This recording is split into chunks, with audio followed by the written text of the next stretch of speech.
fuck is that?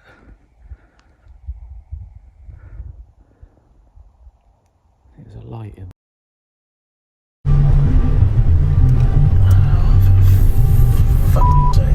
They simply wanted to escape the chaos of daily life, unaware of what awaited them.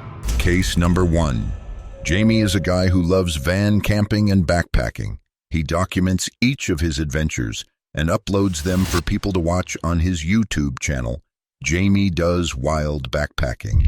Most of his videos focus on the challenges of finding a safe place to camp for the night. In February 2025, he was trying to do just that, but unfortunately he found himself in a not-so-safe spot. I don't know what the hell's going on tonight. I can hear all sorts of weird singing going on in those woods.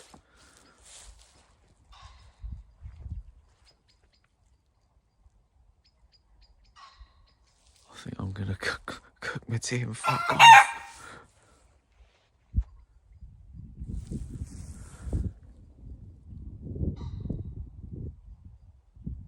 Jamie described hearing strange singing coming from deep in the woods.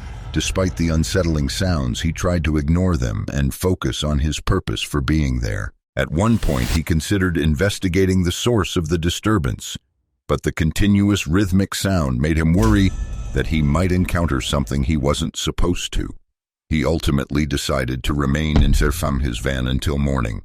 However, he soon realized that the sound wasn't the only thing he should be concerned about. Just got out of the van to have a piss. What the fuck is that?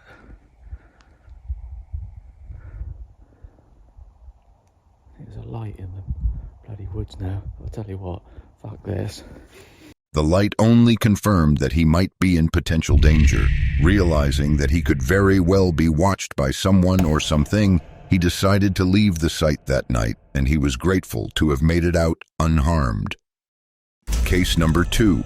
On September 15th, 2024, at a remote rural park-up in the United Kingdom, the creator of the YouTube channel Nemo's Camper Adventures was on a camping adventure. However, his adventure took an unexpected turn when, out of the blue, he was briefly interrupted. Well, I was enjoying the peace and quiet until Chavs R Us have turned up.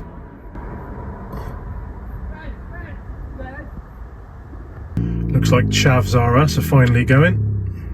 That's it. Take your hairdryer somewhere else. I'm trying to relax.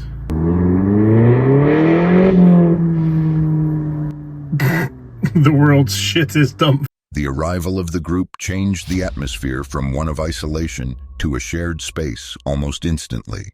However, just as quickly as they arrived, they left, restoring the peace of the area. Now that the surroundings were calm again, he settled in for the night, but the night brought its own disturbances for him.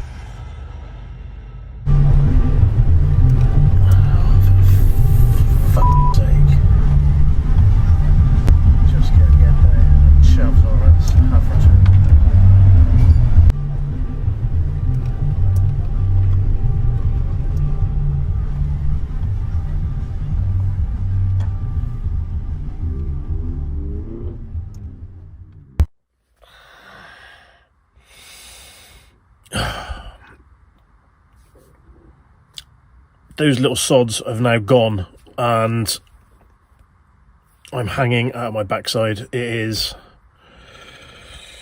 1:20 in the morning, and I really need to go back to sleep, but I don't know.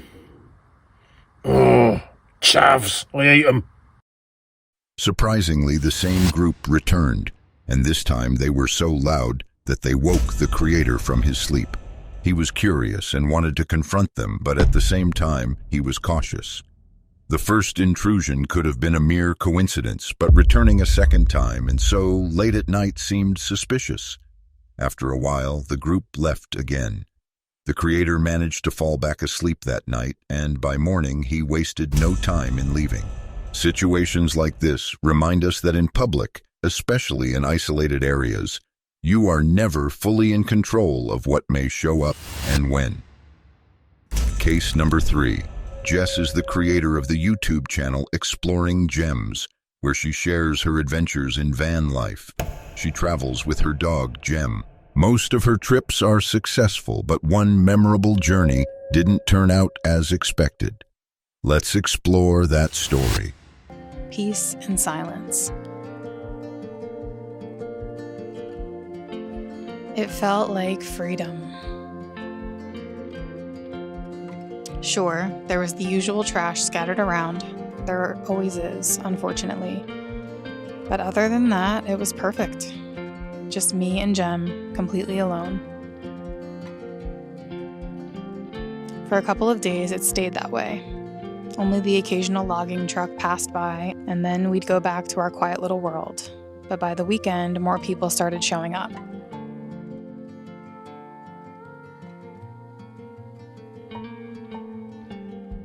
On our way back from our hike earlier that day, 3 blacked out trucks came rumbling up the road. I stepped aside with Jem, gave a polite wave as they passed, and didn't think much of it. But that moment would end up leading to the scariest night I've ever had on the road. Evening, as the sun started to set, the same group started tearing up and down the road in their quads. Loud and obnoxious, yes, but harmless. At least at first. Jem and I ate dinner, locked up the van, and started settling in for the night. Around midnight, just as I started to drift off, 3 loud knocks right at my sliding door glass. Someone just came knocking on my door in the middle of the national forest, so.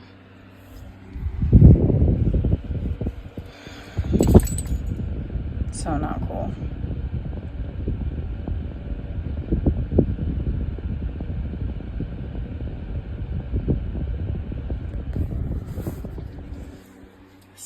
Jess instinctively reached for her phone, only to realize that the security cameras weren't plugged in. When she looked out through her small bunk window, she could see nothing. Whoever it was clearly had no respect for anyone's space or safety. Jess stayed still, watching and waiting to see if the person would return, but he didn't. Eventually, morning came, easing the tension at last, and she wasted no time packing her things to leave. Case number 4. Andrew is the creator of the YouTube channel One Rod, One Reel Fishing, where he explores remote fishing spots and shares his experiences.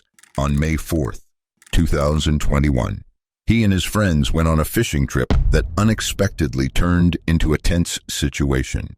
Well, the brown trout like rocks, and the salmon curl looks like a rock. Wait, there's someone fishing over there. There's people fishing over there. No, they're serious. Wait, are you kidding me? I'm not kidding you. Look at that. Check this out, guys.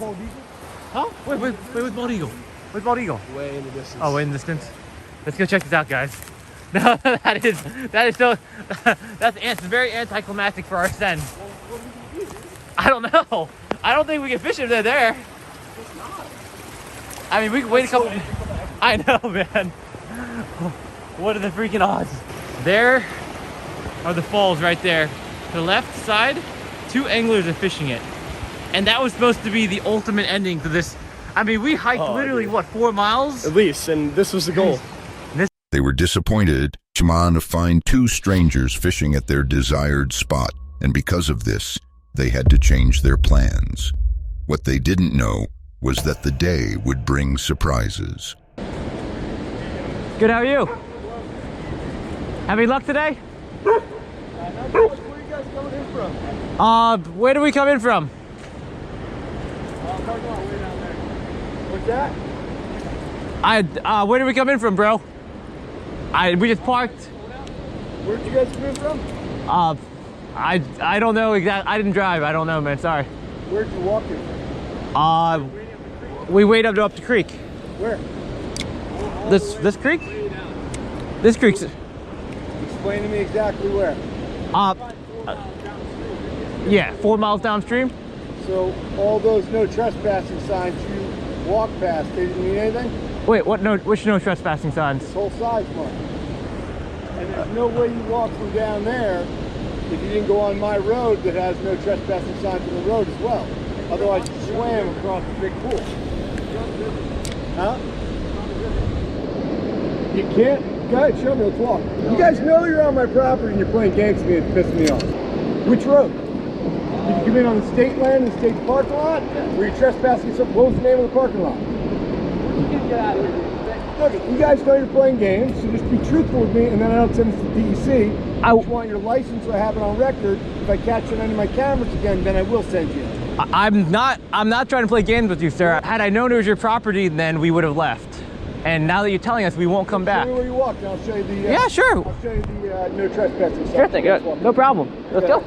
No problem, sir. You might assume that the man would let go once Andrew and his friends chose to leave, but that was not the case. How did you get here? You told me you parked on the state land. There's no way this way on the state land you didn't get to this spot. You got to this spot without swimming, and you're not wet. We were waiting in the river. Do you want to walk down? It's not that way. That's all my property. I'm walking in the woods because it might be easier. So great. You're on. If you are publicly on property that is not yours, I have a right to ask for your identification. Otherwise, I promise you, with my motorcycles and all the boys up there, we're going to get to your car before you. We're going to take a picture of every license plate, and I'm going to have your picture that can tie to your license and your driver's license. We parked past and parked in a parking lot right there, and it did say. Then you went through a gate, correct? No, there's no gate. There's no gate. First of all, I'm not comfortable with the way you're talking to us. I'm not comfortable with the way you're talking to me. Stand on my property. You're being very aggressive. So, what we're gonna do? It's my property. We had no idea. You know you're not on the right property. Do you own any property in here? Because I own from all the way down there until all the way up there. Great. You know what we can do? We can go. I'll have the rest of my crew call the DEC. I'll meet Ranger Jim here with you guys, and you can get formally cited if that's what you'd like. We're gonna leave, and we apologize, okay? Okay, so when I asked you where you parked, why are you lying to me? Because why do I want to tell you where I parked? You seem like a dangerous individual. Oh, stop with your dangerous millennial crap. Right now, you're on my property, and if you parked up there, you went through a combo gate that you either had a key to, we did not. or you stole my combination. All right, let me. I'll handle. So start telling the truth instead of playing games with me. And you can post it wherever you want. Yeah. I don't care. Sir, we literally came. We're 4 miles from the parking lot. 4 miles. We came through. Show it to me on your GPS. There's no. There's no connection here. I got mine. Okay, Ready? show me yours. Yeah, but no, we don't want to tell you where our car is because it seems like. Stop. You're on my property. I can have you arrested for being on my property. We're not trying. And you're to playing a game with me, which you not. shouldn't be doing. If you just answered me honestly from the beginning, when I simply asked you, where did you park? Why do I want to tell you where I parked? We were honest. When We you're said standing we had no on my idea. property, We had no and then idea. you're hiking up into my property. I'm That's trying to not leave. along the river. And for the record, I own to the midpoint of the river. I was You're walking up onto my roads, and you can get that all on your little recording right there, It's on video. as I'm doing as well. All right, I know it's on, and he's got the GoPro. I'm not an idiot. I may be older than you, but I'm not dumb. No, this is just silly. And how many times? What's silly? You're standing on my property, and you're giving me an attitude. I'd hope that you can enjoy your fishing. We can kindly leave. We made a mistake. We didn't know it was your property. Great, give me your name. So we're gonna leave. Why do I want to give you my name? Because you're standing on private property. It seems like you're gonna do something. Yeah, I'm going to turn you in because you're giving me an attitude. Him, I'm not. You're I- standing on the road. There's signs on the road, Yeah, and there- for him to be where he's So- standing, you had to walk on my roads, and you know it. The road I that we. appreciate you Yeah. being polite right now. Yeah. I'll put the phone away. Right, phone's Sure. off. Yeah. Right. I appreciate If that. he's lying to me and Mhm. playing games and saying, "Hey, Billy, get out of here," it's bull. And we both know it, right? Yeah. If you're on somebody else's property, just be polite. And I would Sure, say, "Hey, yeah. guys, you're on my property. That's fair. That site's public." All right, we're about to go, bro. He's. I mean, we're cool. So we're not going to come back here, and we You apologize. can just look at the maps. And Okay. be crystal clear where you are. Gotcha. But you're standing, obviously. Yeah. Andrew and his friends chose to de-escalate the situation by leaving the property, even though the man insisted that their explanation was nonsensical. All right, guys. So that was a bit of a mess. We're going to try to break it down here, but basically that guy claims that we walked across the driveway through a gate to get down there, which we did nothing. Nothing of the sort. We parked in a public parking lot, completely public. And because I know some of you guys are going to be asking, public parking lot, and here's the sign. There is nothing here that's posted. As you can see, the sign is, I guess, blocked out for whatever reason. The only thing that's interesting is it does appear that people have been using it for some shooting practice. And we walked either down by the bank or we went full send and hiked up mountains and stuff. And we're on this trail right here, where it's literally marked. It's literally a marked trail. Totally public here. And the area that we went through, we were wading up the river the entire time. And we just happened to scale a cliff and continue onward. Yeah. And once we got up to him, there were posted signs on the land, but we were fishing the river. So honestly, we parked in a public lot. We were fishing a public river. We waded up the river. Yeah. It seemed a little illegitimate. That's why I wasn't willing to give that guy any information. Yeah. It's just, he came across a little bit aggressive. He was scaring me a little bit.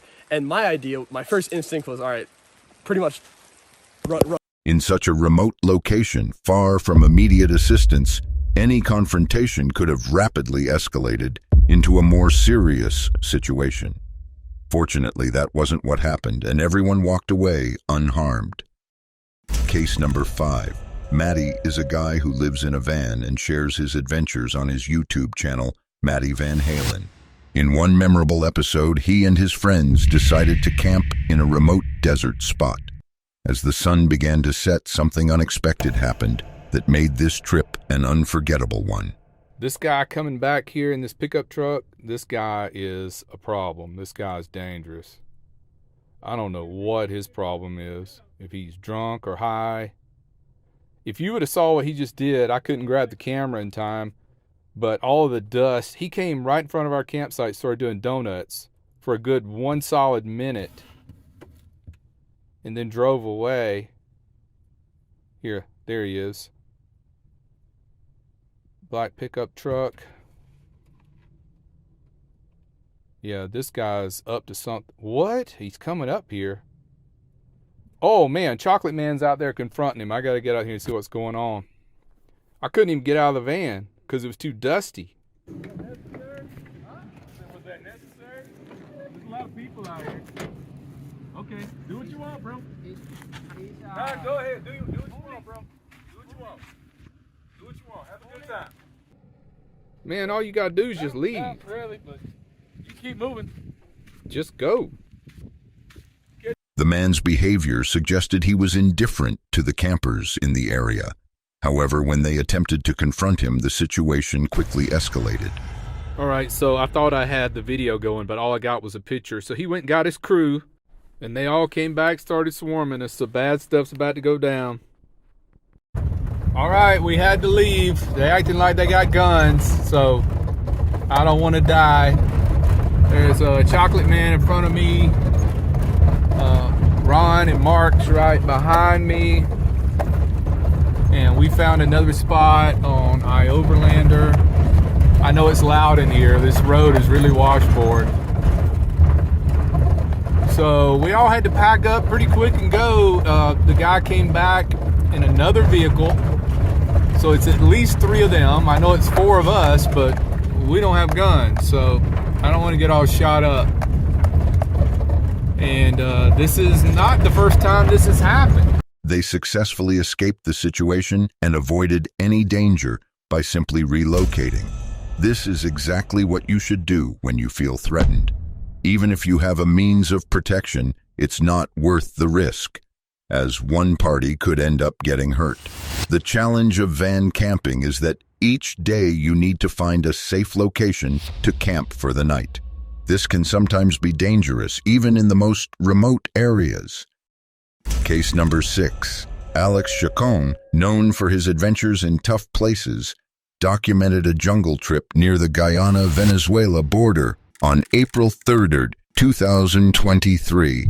He and his group went camping and hiking. Alright, good morning. Welcome to day 3 out here in the jungle. And this is where we slept last night. A bunch of hammocks everywhere. Everyone's having breakfast. It's actually a mosquito net for the mosquitoes on a hammock, which is pretty cool. So luckily nothing was stuck in there. They basically give you a blanket. You gotta wear a jacket, long pants, and socks. Otherwise it gets very, very cold. I was kind of smart and I actually hung up my backpack and my shoes because it rained last night quite heavily. So I want to make sure my shoes don't get 1, bugs and insects in them, and 2, don't get wet while it rains. What a little home for us looks like. Anyway, today's plan is to go hit the waterfall, do some hiking again, continue exploring this very remote. After a long day of hiking, the group arrived at a river but found that their boat hadn't come. They decided to use an old wooden boat they found on the shore. The crossing started okay, but halfway through, the weather changed and trouble began. Holy smokes! Oh, my Oh no! Paddle back.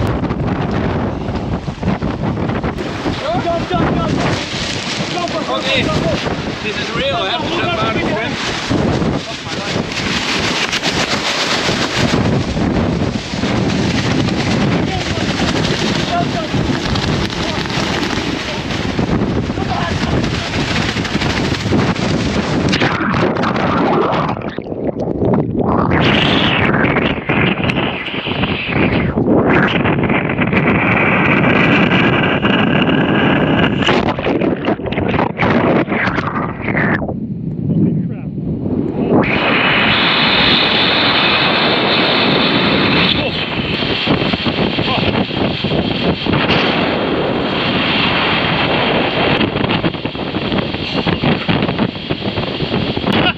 Are you okay?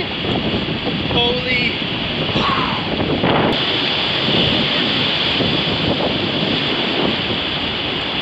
What started as a normal river crossing became a dangerous ordeal. After the incident, they realized how close they were to a huge waterfall. If the current had taken them a bit further, they wouldn't have survived. Though they were soaked and drenched, they were grateful to have made it out alive. If you want to see more of this creepy content, click on the video on the screen.